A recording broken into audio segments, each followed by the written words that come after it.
একটি কলাগাছ থেকে ছড়ি কেটে ফেলার পর সেটি দিয়ে আর কি বা করা যেতে পারে? নর্দমা কিংবা ডোবায় তার শেষ স্থান। তবে এবার সেই কলাগাছ থেকে আয় হচ্ছে লাখ লাখ টাকা।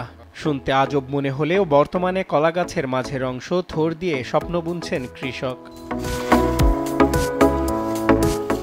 অবাক করা বিষয় হলো কলাগাছের মধ্যের অংশ বিক্রি হচ্ছে রাজধানীসহ বিভিন্ন জেলায়। সেই সাথে বর্তমানে রপ্তানি হচ্ছে ইউরোপের বিভিন্ন দেশে।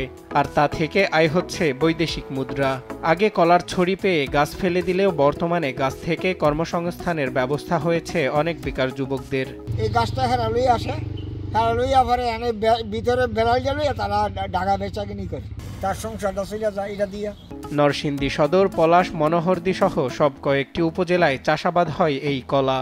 তবে এবারের বাইরে ভিন্ন আয়ে পথ বেছে নিয়েছেন পলাশ উপজেলার বেশ কয়েকটি পরিবার। সাগর কলার ছড়ি কেটে নেওয়ার পর সেই কলাগাছ সংগ্রহ করে রাজধানীর বিভিন্ন বাজারে পৌঁছে দেন কৃষক।